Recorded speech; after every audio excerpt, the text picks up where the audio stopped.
Kasus perdagangan bayi juga terjadi pemirsa di wilayah lain seperti di Yogyakarta. Seorang oknum bidan menjadi dalang dari perdagangan bayi itu. Kepolisian Daerah Istimewa Yogyakarta membongkar kasus perdagangan bayi yang melibatkan seorang bidan berinisial DM dan asistennya JE. Keduanya ditangkap di tempat praktik mereka di salah satu rumah sakit di kawasan Tegalrejo, Kota Yogyakarta.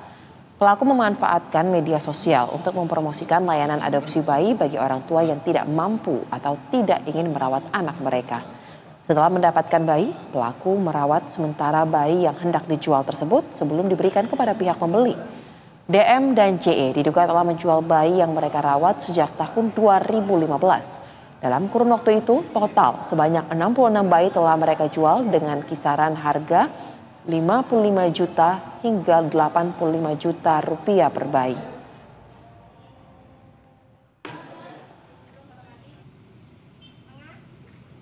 Hasil pemeriksaan kami, yang bersangkutan ini menerima penyerahan dan menerima perawatan serta memelihara bayi. Jadi rumah sakit ataupun tempat praktek mereka sudah tersebar yang sudah terinformasi bahwa rumah sakit tersebut menerima dan merawat serta memelihara bayi.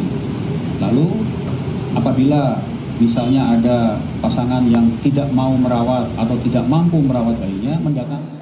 Dan pemirsa, untuk mengetahui lebih lanjut terkait dengan hal ini, kita telah terhubung dengan kontributor BTV, ada rekan Chandra Adi Nurwidya langsung dari Yogyakarta. Selamat sore Chandra. Bagaimana kondisi terkini rumah bersalin yang menjadi tempat operasi dari kedua pelaku perdagangan bayi tersebut?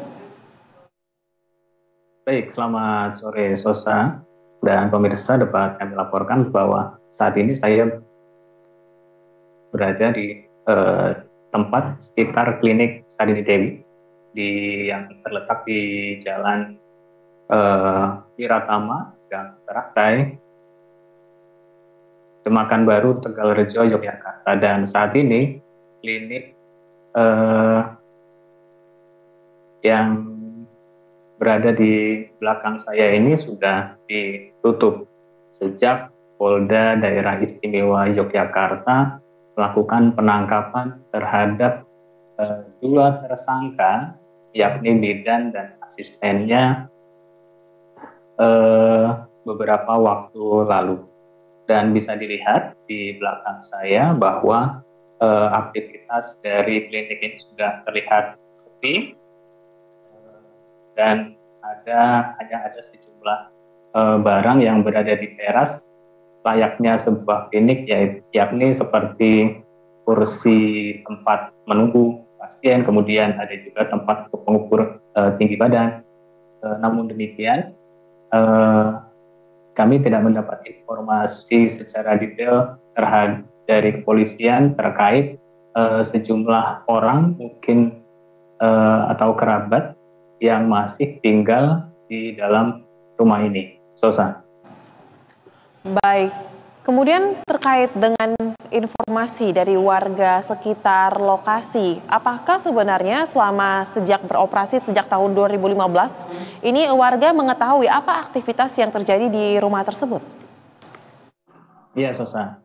Berdasarkan informasi yang kami himpun, memang sejumlah warga ini mengetahui bahwa klinik ini memang berfungsi layaknya sebuah klinik bersalin. Namun demikian, warga tidak mengetahui bahwa ternyata ada aktivitas perdagangan bayi yang dilakukan oleh tersangka DM.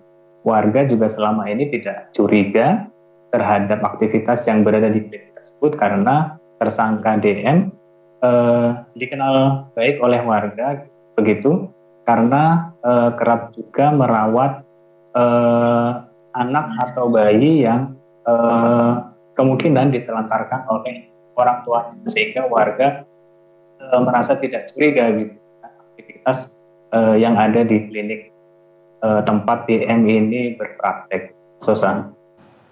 Baik, kemudian bagaimana terkait dengan kelanjutan dari kasus ini? Apakah kasus ini dianggap oleh polisi sudah selesai di sini atau akan ada pengembangan baru terkait dengan perdagangan bayi yang terjadi di wilayah Yogyakarta? Seperti apa kelanjutannya, Chandra?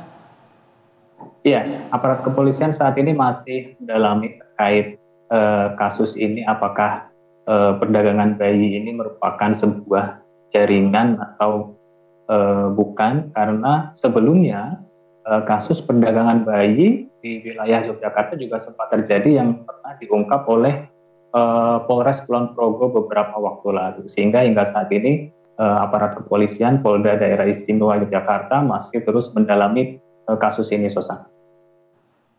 Baik, kita akan nantikan seperti apa kelanjutan dari penanganan kasus penjualan puluhan bayi yang terjadi di Yogyakarta. Terima kasih rekan Chandra Adi yang telah melaporkan. Selamat kembali bertugas.